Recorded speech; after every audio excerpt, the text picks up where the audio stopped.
Hello, everybody. Welcome to another episode of the Thriving Adoptees podcast. So today I'm delighted to be joined by Nicole J. Burton.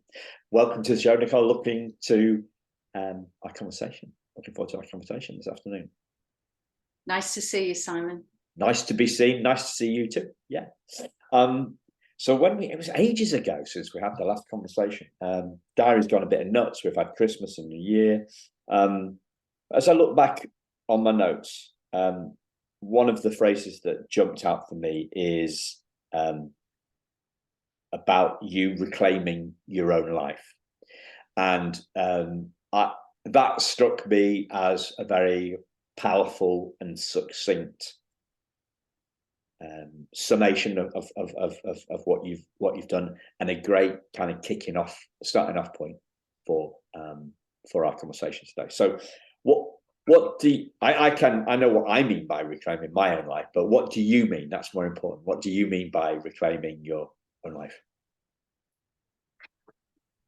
What I mean is that, and I can say this from the vantage point of having been in reunion for over half my life now, that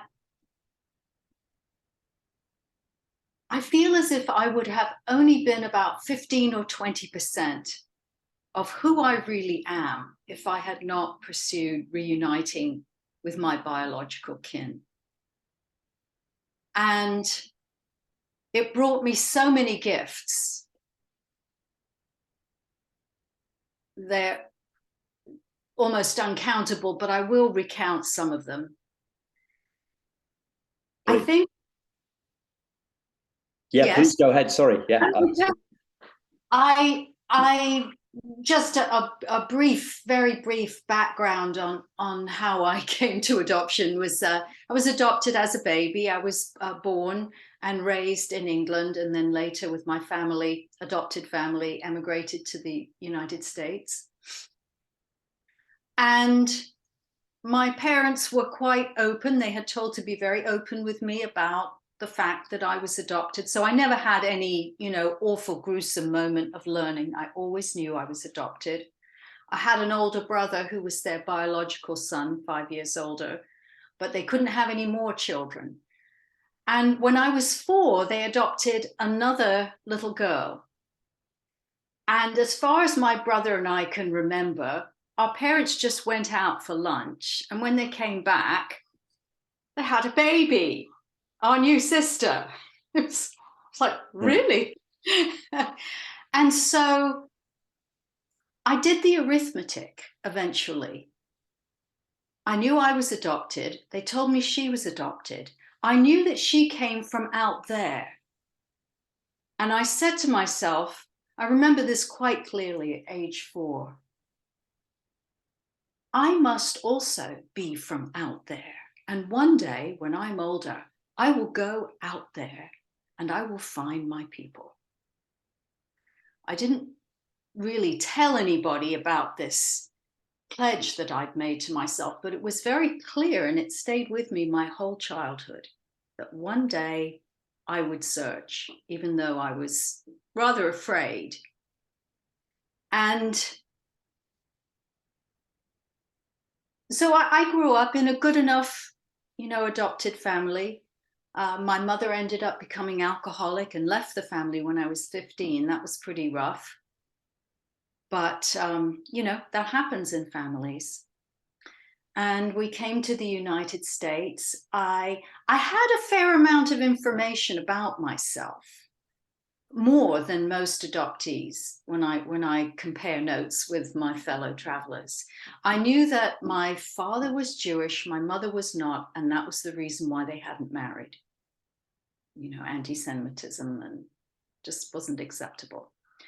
I also knew that my father was a Jewish businessman, that his family had a haberdashery in Nottingham, which is where I was born, and both my parents were from, and my adopted parents were also from. And that my mother was probably an artist. They thought she had been an art student. I knew my name, which was Pippa. It was on my adoption order. And my adopted mother used to tell me that My father's name was probably Philip, because Pippa is the diminutive of Philippa. And I knew that my mother's name was Una. So I had quite a lot of information, but I didn't know if it was true, although some of this information was on real, documents with British seals and so forth.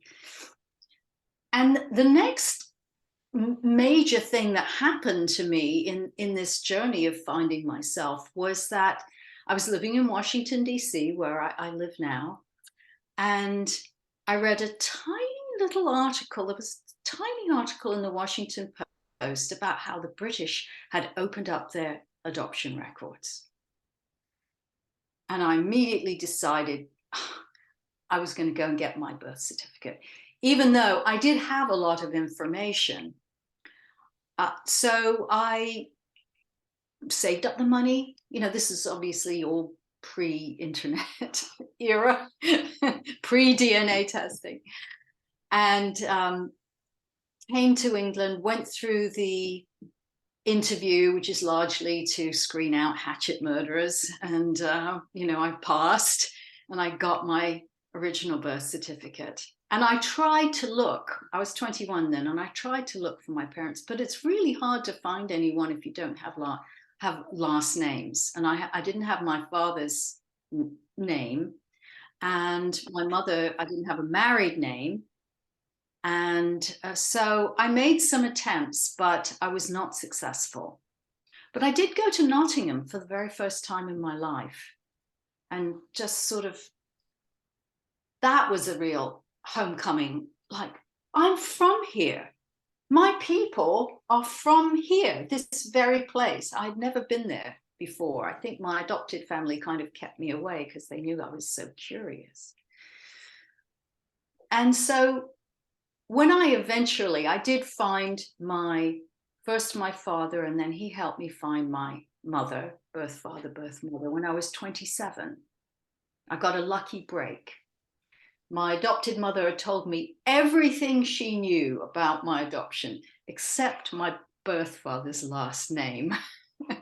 And there was a moment when she was really reaching for closeness between us. And she said, "Oh, by the way, your father's store is still there on Upper Parliament Street. The name is Minson's." I was like, wow. As soon as I could, I flew over to see her, and she was very supportive. She put her arm through mine. We walked up to Upper Parliament Street and walked into the shop, and I ended up he wasn't there. He was at the factory, but I got him information, and then several days later, I actually met him. And he helped me find my birth mother, who was hiding. And she's very ashamed of what had happened and hadn't told anybody that she'd had me. So I will say that one of the things I got to fulfill is I always had this homing instinct, and I followed it. And that's really who I am. And if I hadn't searched and tried to find whatever I could find, I don't think I would be the inquisitive person that I am. And I'm a playwright now, and I'm always, trying to follow leads hither and yon. I do a lot of research for my plays. And so that desire to reconnect with my people is really a very core part of who I am. And of course, once I found them, another gift of my reunion was that I understood who I was. I had a family history, and for any adoptee who's gone through this search, it's miraculous to us that offspring look like their parents. So I'd always had tremendous skin hunger, I call it, and mirror hunger. I really wanted to see someone who looked like, I didn't look like anything like my adopted family. And I was really different complected. I was much darker skinned. And especially in the summer, I just get really, dark as a nut. And so to see people who looked like me was a miracle, you know. And to learn that actually this history that I had been told, and fingers crossed it was true, was actually true. And I know for most adoptees, that's not the case. Most adoptees, many adoptees, I don't know most adoptees, but of the many that I've spoken with, their history is either very sorely incomplete or it's fabrications, we'll say. But everything I was told actually was true. And so along with getting my family history, I also reclaimed, you know, my ethnicity. I am Jewish. I ended up converting to Judaism. I mean, I grew up knowing I was Jewish, but let me tell you, I never met a Jew. I had no idea what it meant. And the era in which I grew up, adopted parents weren't necessarily told to kind of try and help the adopted offspring know something about their ethnicity and so forth, you know. And England being the Jewish community is fairly separated and used to really go undercover unless you were in a very conservative Jewish community, in which case it might be more obvious. But my parents, to my knowledge, knew no Jews, didn't know anything about it. So the only thing I knew about Judaism was the Holocaust. And my mother gave me the Diary of Anne Frank to read. And that was, you know, that was how I was to draw my own conclusions. And so there was a period of time where before I searched, when I thought that perhaps I was the only Jew left. Wow. Because I hadn't met any. But then I had this homing instinct. I just knew I had people out there. So if that were the case, there must be some other Jews. And when I moved to the United States, I met my first Jew. I had a fellow classmate. And in the United States, the Jews were like kind of more obvious. They weren't as under the radar. And so I met her mother. And I remember the first year I was here in the United States, they did a holiday concert, and the chorus, everybody had to sing. We learned a Hanukkah song. So I started to learn, I've never heard of Hanukkah before, you know. I started to learn who I was as a consequence of, I think, getting permission from my birth father.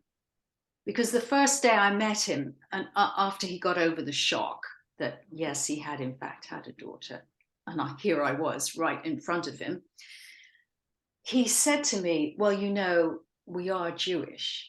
And then he started to tell me all about my grandparents, my uncles, my aunts, his other children, the kind of Jews, you know, there's lots of different flavors of Jews, the kind of Jews that our family are, how he grew up, and so forth. So I really reclaimed my family history. And when I met my reunion with her was choppier. There was a lot of tough moments because as a consequence of relinquishing me, she felt very ashamed and was really in the closet. Yeah. Wow, there's a lot there. I'm going to take you right back to the start and then back to the end and see if I can how this kind of sums it up.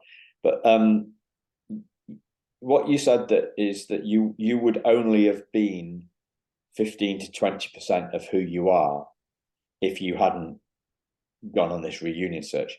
So I actually drew a little pie chart, like a mathematical pie chart,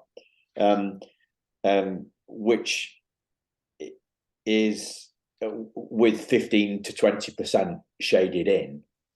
So you would have been missing out on 80 or 85% of who you are. So it would appear that let's just say it was 80% missing. The 80% missing was really about your ethnicity, your people, and your culture as well. So is that, do those three things kind of make up the 80%? Is that what kind of completed you? You've kind of holding the identity? Or I also, on my mother's side, my mother, it turns out, was an artist. And I had been a writer since I was about 8 years old. I'd started writing stories. And so by the time I met her, I was already a playwright. And she was a painter and very arty and loved the theater. And so I felt as if, I won't say I grew up in, my adopted family was relatively keen on the arts. It wasn't an alien place for me to grow up. But when I found out that my mother was a painter, and then she had 3 other daughters, and one was a writer and another was a painter and the other was in interior design, I just felt like, oh, I have all these artistic roots. Of course I do, being the person that I am. So that was another part of reclaiming, was that, my personhood as an artist, which has been very important to me. And I was pursuing that anyway, but to have it underscored by knowing that I come from, on that side of my family, a very, artsy crew. And I would say between the two of them, both of my families, to be able to see and trace where my talents and my tendencies and my nature comes from, and then also to see where there are differences. And that's another big part of it, to be able to actually see what I got from my adopted family and what I got from my birth families, which is, I think, much more. I was shocked at how similar I was to my kin that I had never met. And but there are things that I clearly got from my adopted family as well. So I would include those things as well, yeah. As well. So in a sense, then, your curiosity led to your completion. I've always been a very curious cat. And well, the fact that you said, that this I think you used the word pledge. You kind of pledged to yourself at 4 that this is what you were going to do. Did that pledge kind of stop your curiosity being upsetting? Do you know what I mean? So if you've just said, right, okay, when I can, I'm going to find out, is quite different from, I've got to find out. When am I going to find out? When am I? Do you see? I was constantly curious. Oh, right. You didn't put the. I was looking. I was always looking, for, and I've heard other adoptees do this, we go into a room and we scan a crowd. It's like, are you my mother? Are you my mother? Are you my mother? Are you my mother? Are you my father? Are you my father? And we're just looking. I was always looking for faces, people that looked like me. And actually, the people who looked the most like me growing up in England were the Roma, were the gypsies. And I mean, I always liked markets, but I was just fascinated at markets, to kind of hang around the pet stall and look at these faces. And they looked like me. Yeah. And that was, I really wanted that. I wanted someone who looked like me. I would spend hours looking in the mirror, trying to sort of see behind, trying to see myself in some kind of distant way. I'm trying to see what I looked like. Yeah. And so no, I was very, very curious. I felt I was very clear that as an adoptee, you shouldn't talk too much about being adopted, and you shouldn't have too much enthusiasm for this search business. So I was very careful to calibrate it when I would have conversations, say, with my mother, my adopted mother.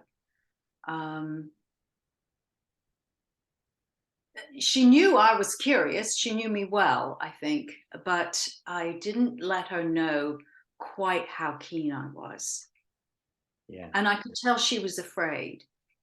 Yeah. Yeah. She was from Nottingham. She talked about Nottingham. She never took me there, ever, which is kind of strange, except that, she didn't want to indulge too much of, because the net effect would be like, can we go look for them?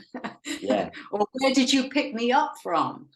And eventually I was curious about that too. I made a little movie about it called The Space Between, because I met so many adoptees who didn't know where they had been in between relinquishment and their final adoption.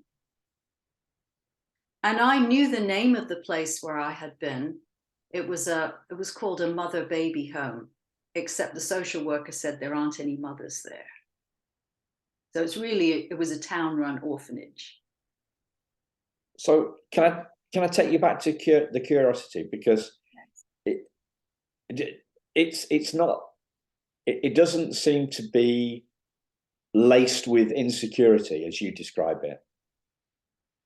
And is that just me not getting it right, or what? No, I mean, I was profoundly afraid, but the curiosity, the desire to know, which I call a homing instinct, was so strong that even though I was afraid to bring it up too much in my family, and then once I got to be, grown or almost grown, I was very afraid of the idea of actually trading in my fantasies for the reality, which is what happened when I finally searched, actually find real people instead of my fantasy families. So I had a lot of courage, but courage isn't necessarily without fear. And the curiosity, I think, the need to know really drove me, even though I did have apprehensions. Does that make sense? Yeah. So I've heard it said that courage is acting in the despite the fear. Yes. So if there's no fear, there's no need to be courageous. So people say to me, "Oh, yeah, you're doing this podcast, you're doing this stuff, and you're very." I don't think I've ever used the word courageous. Oh, that's very strong, and I say, well, it doesn't feel like that to me. There is no, I have no fear, and therefore I don't need to be courageous about creating the podcast. I mean, I'm talking about that. So if there's no fear, there's no need to be courageous. But as you're describing it to me, you saying you were profoundly afraid, and so you exactly. So if you're profoundly afraid, then you had to be profoundly courageous, and that's I haven't got a better word than Trump, because I don't really like to use the word Trump because it can be quite divisive, right? But it's one of these, right? So as kind of I take it, my view of what you just said is like your homing instinct and your curiosity and your courage trumped your profound fear. That's what it sounds like to me. That's true. Yeah. That's true. And actually, I think in that way, the search and the reunion has been an abiding gift, because having gone through that, and there are lots of moments of intrepidation in the search and then in the reunion itself, because it doesn't really stop, when you start putting these relationships that have been shattered back together.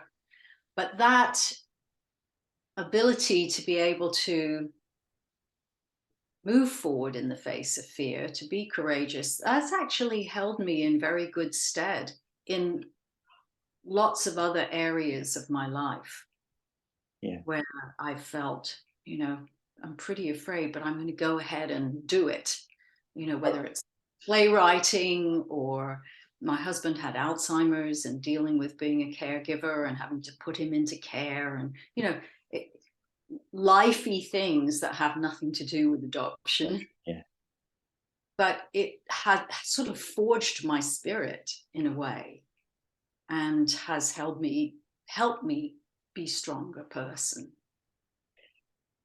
So is it then that I'm asking you what was behind the curiosity, and I took a go at it, that I said to you, I said that there doesn't seem to be any insecurity behind, there didn't seem to be any, as you describe it now, any insecurity behind the curiosity. And you countered that by saying, well, I was profoundly afraid. So is it the fact that the fear has gone because the search and the reunion happened so long ago, that your fear has gone as you've found your the complete Nicole has no fear because the fear's gone in the completion?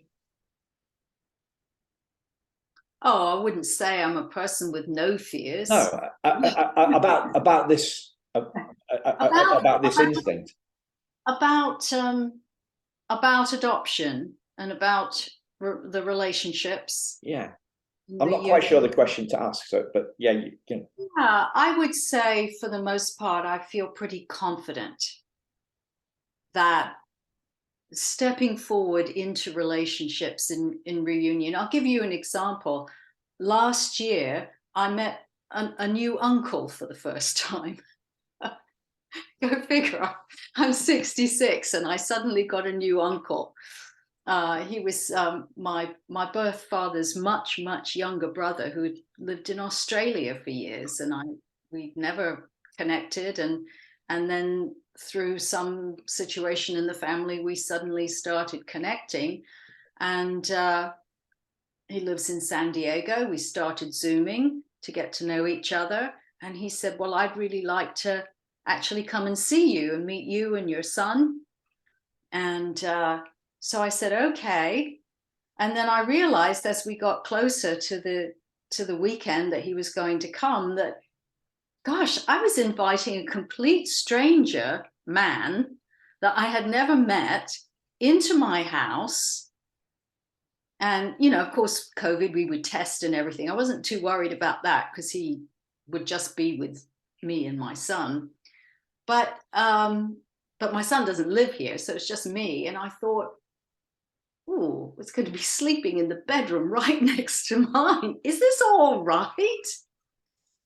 So I called one of my sisters who knew him, and I said, look, I know this is a really funny question, but is Uncle Jeffrey all right? I mean, he's going to be. And since my sister's a police officer, she's very, solid citizen. And she said, oh, yes, Uncle Jeffrey's wonderful. He stayed with me many, many times. So I do still have, fears and apprehensions in the relationships, but I also have confidence to just move forward, get the help I need. If I need more information, like in that instance, that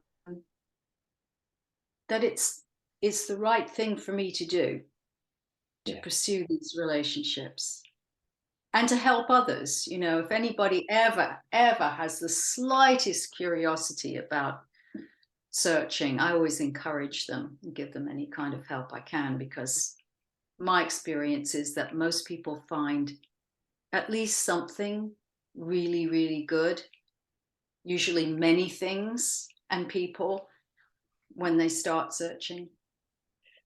So you said that the search or the reunion or both have forged your spirit. What do you mean by that?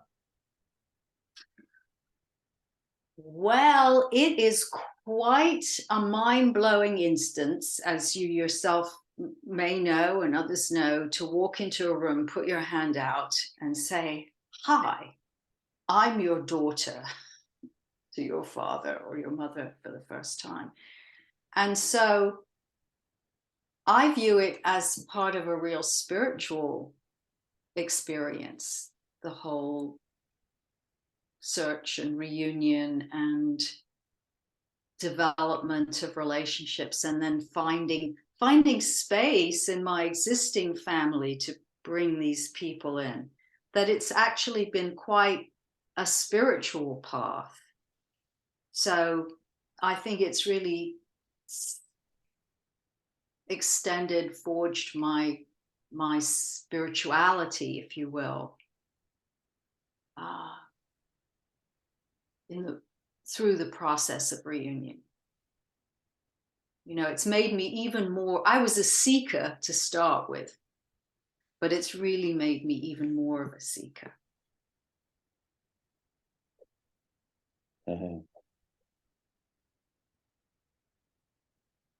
What are you looking for? What are you seeking? Oh, I think I'm looking to feel comfortable in my own skin, which I most of the time am now. I think to be a happy, whole person, not a fragment of a person, not a shadow of a person, but like a really whole person on this planet. To be able to be of service to other people, I think that's a really important part of what I seek, to walk humbly. And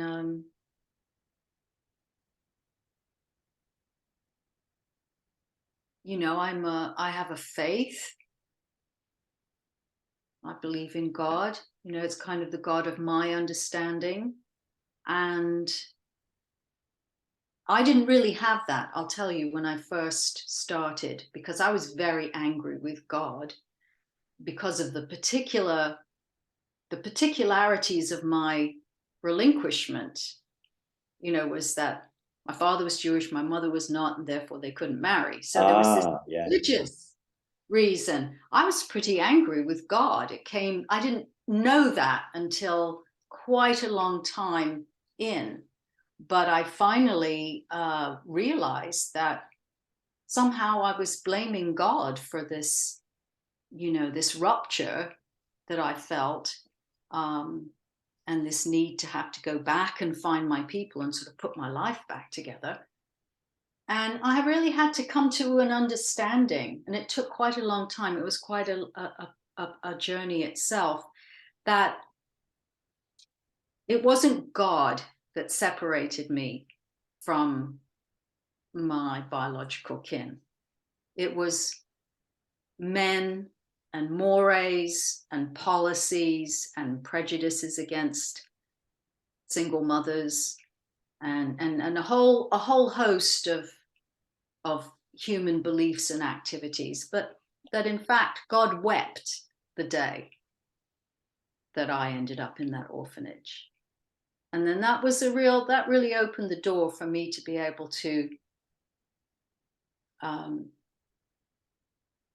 have a faith and really explore my spirituality. Was that the catalyst for becoming Jewish, or? No. The catalyst for becoming Jewish was really talking to my father and having him. I'd always had an interest. I'd had a Jewish boyfriend, and so I'd sort of been like in a Jewish family for a few years, and we weren't married, but we were very committed for a few years. So I had kind of a Jewish mother for a while, and but it was really sitting with my father and having him talk about the family and the kind of Jews we are and the circumstances of my birth and relinquishment, and that gave me courage to start exploring what Judaism might mean for me. And he wasn't a particularly avid Jew. He was a member of a Reform synagogue. Both his son and his daughter both were had b'nai mitzvah. I think his wife converted when they got married. He married ironically, a non-Jewish woman eventually. And but it just gave me a lift, and I started shopping around for what flavor of Judaism might I fit into. And by then I was married to a non-Jewish man who was nevertheless very enthusiastic and encouraging of my exploration. As my rabbi says, he wasn't Jewish, but he was Jew-ish. Oh, right. I love that. And so eventually I found a very progressive synagogue, and I did join. By that time I had a young son, and we decided, my husband and I, that we would raise him as a Jew, and he eventually had a bar mitzvah. And yeah. And some of my father's family actually came over for the bar mitzvah. Wow. Which was amazing. So I was just Googling as you were saying that, because I'm going to ask you a question, and I realized I'd heard of something called tikkun. Yes.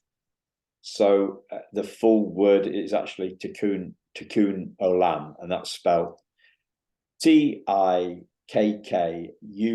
Tikkun olam is OLAM, and that word came to me as I've heard it a couple of years ago, and I didn't know really what it meant, but what does it mean to you? Well, I understand tikkun olam is to heal the world. Yeah. And when you raise that, it makes me realize, in the context of this conversation, that in my small world, the world of Nicole J. Burton, that this search and reunion was to heal myself, to heal my world. And I really feel like it is healed, from the earlier ruptures. And in the larger sense, it's to become the best person you can, so that you can help the world become a better place, in whichever avenues you are gifted or seek to do. So for me, it's, through my writing, also I am a member of a synagogue. I participate in the community. I wouldn't say I go to services every week, but I'm, a sometime regular. And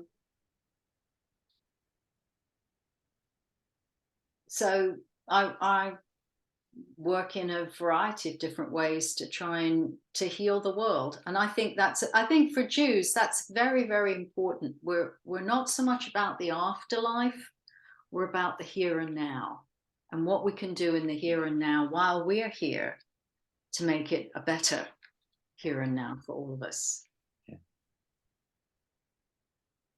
One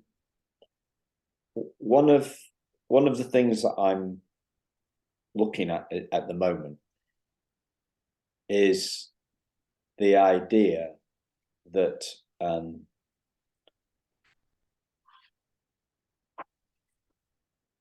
for us, the need to heal is based on a belief that we're not whole already. Does that make sense? Mm-hmm. So what do you make of that? I definitely didn't feel whole. I was loved in my adopted family, and I would say I had a pretty happy childhood, but I didn't feel whole. I felt enormous parts of me missing. And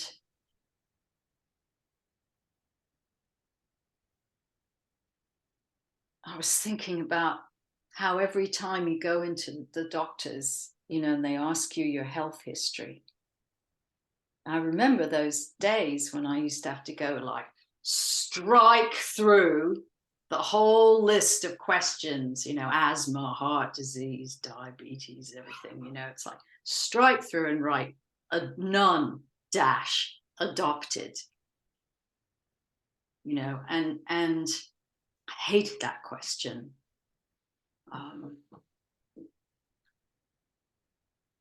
So I felt so much more whole once I had a health history and a family history. Yeah.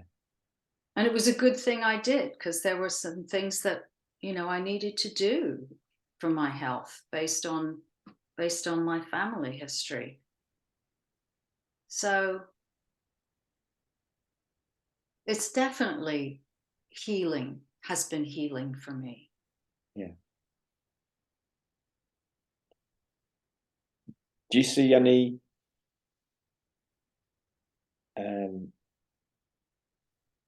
you see any distinction between feeling whole and being whole?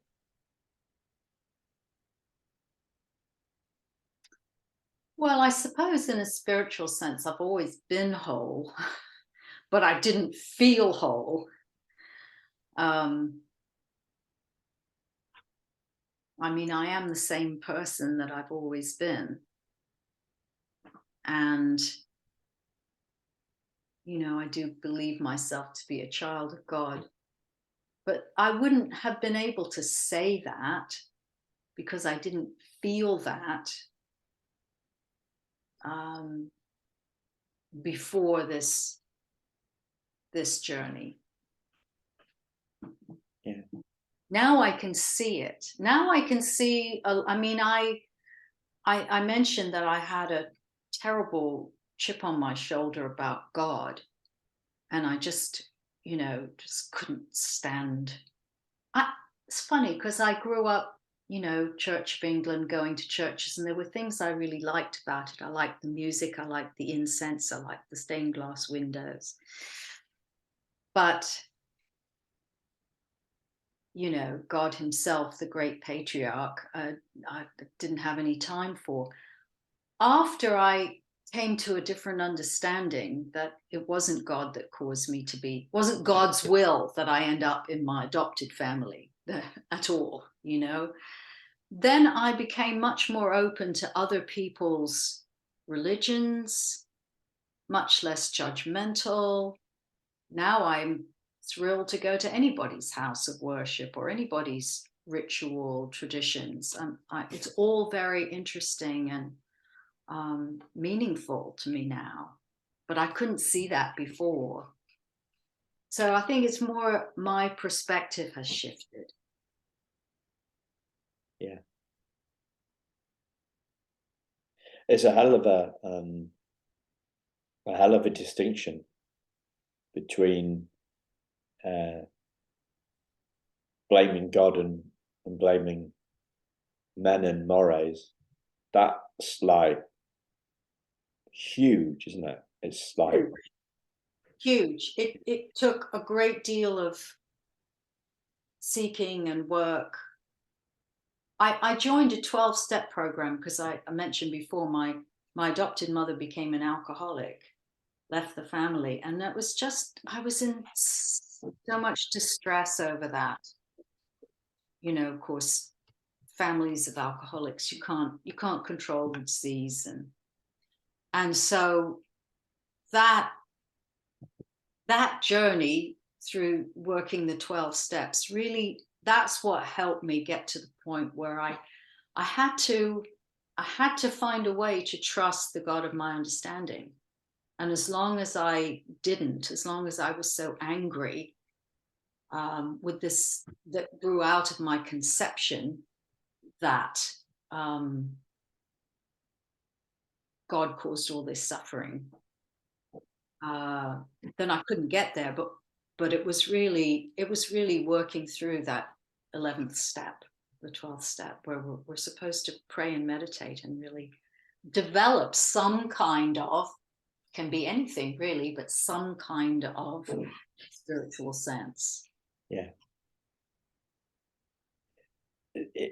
To me, that going back just a couple of minutes to what you said about the fact that you've always been whole, you just didn't feel it. You didn't feel whole. That's huge. That's equally huge to me, because for me it echoes how I see it now, and it echoes for me, or it indicates to me that what we're talking about here is a belief.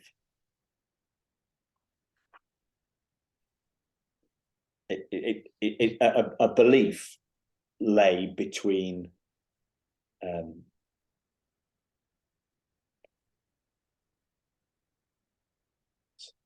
separating who you were to how you feel. So feeling unwhole, feeling separate, is a belief.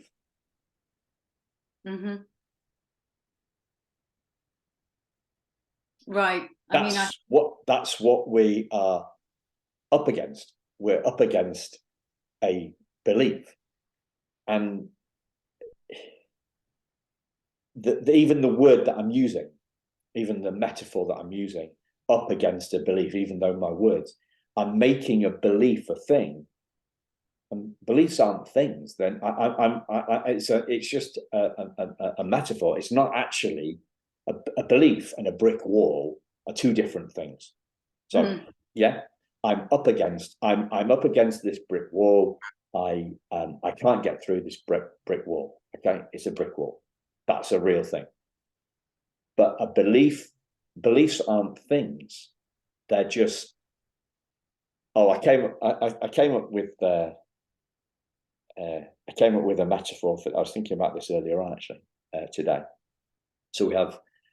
I was thinking about mindset, and what other metaphor could there be around set, and I thought about concrete, right?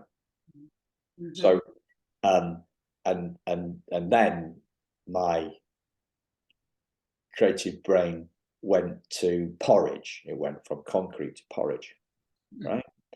So when when my wife's making porridge in the morning, sometimes she asks me to watch it while she's doing some of the things.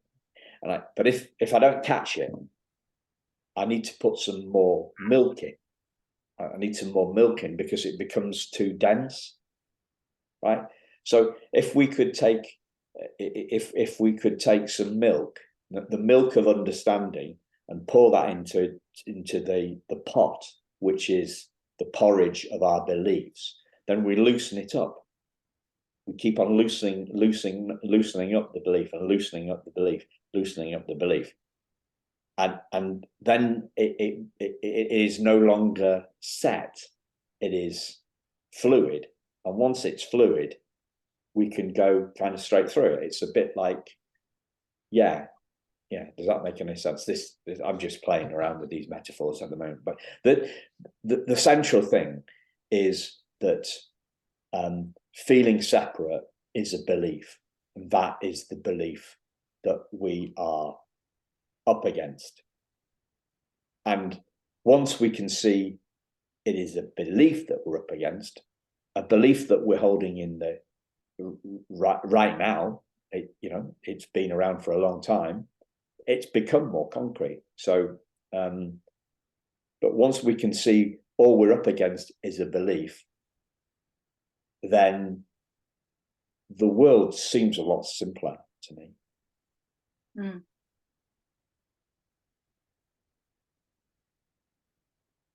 Yeah, I think that's true. I think the great fallacy is, and all religions talk about this, is this misconception that we are separate from each other and from the universe and from the deity, whatever you believe in, that feeling of separateness.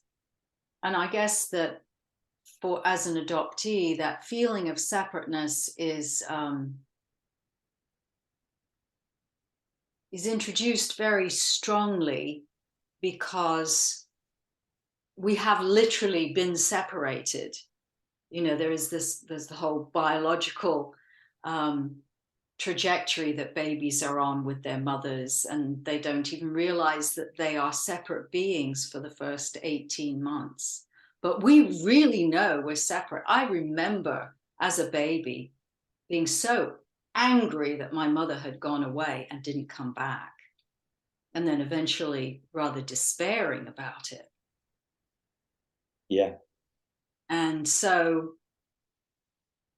society sets us up in a very strong way for this sense of separation, because we're not just afraid of separation, we've actually been there. We were eyewitnesses to an extraordinary and unnatural separation as in our human forms, Yeah. in our physical forms. And so, yeah, but I totally agree with you that belief of our separateness is a false belief. I'm so glad I don't believe it anymore. Yeah. So it's almost as if non-adoptees, their belief is concrete, and adoptees, their belief in separation is concrete, and an adoptee's belief is reinforced concrete. Yeah. But it's still concrete, right? Yeah. and I think the bigger thing for me that's coming off the back of this is that what we do as adoptees, sorry, let me put this one. Yeah, okay. Well, I say what I've done as an adoptee and what I've seen other adoptees do is we blame the great fallacy of separation on adoption, not on being human. Mm. Yeah, it's definitely the great challenge and journey of all people, adopted or not, to explore and find that connection, and to do away with the fallacy of separation. yeah, that I think that is Yeah, our great mission as humans, regardless of adoption. yeah. So it's as if it's an attribution error. We're blaming separation on adoption rather than blaming separation on being human. I I sort of agree with that. I mean, because adoption, what adoption does is very real. Is it, you know, I did feel deprived of so many Yeah, very real things that would have set me up to feel like connected to yeah, other human beings, which is the model for being connected to the rest of the universe and to the deity. yeah. So Oh, okay. Yeah, that sundering so initially does set me up for a profound sense of separateness. So I do agree with you, but I also think that's, you know, it's real. I'm undercooking the level of reinforcement, really. So so maybe it's stronger. Maybe the non-adoptees, their fallacy is porridge, right? And the adoptees' fallacy is reinforced concrete. Do you see where I'm going at? It's got far more. I'm underplaying it. I'm underplaying the degree. I'm underplaying the strength. Yeah. Yeah, I Of think the the belief. adoptees have to do more work to get to the same place, except Okay. that everybody's got something going on, you know. So if you're not an adoptee, maybe you're a refugee, and if you're not a refugee, then Yeah. you know that it's not a horse race, you know, who's got the Yeah. most trauma and suffering in life. So yeah, so I'm going to go with my. I'm going to go with my. I'm going to continue my metaphor here, right? So Yeah. so a non-adoptee may require just a chisel and a hammer, Hmm. and an adoptee requires one of those Kango drills, whatever those called, Yeah. to get through it, because um, the concrete is set a lot harder. It's reinforced. Either it's porridge or it's concrete. Anyway, I'm messing around with me. But yeah, we're up against a belief, and that feels more shiftable to me. Yeah. It's more hopeful. It's more hopeful, yeah. It's really possible to recover from relinquishment and adoption. I really believe that. Yeah. So, listeners, check out the show notes, a link to Nicole's book and her social channels, and we will speak to you again very soon. Thank you so much, Nicole, for such a hopeful conversation. It's been my pleasure, Simon. Thank you, listeners. We'll speak to you very soon. Bye-bye.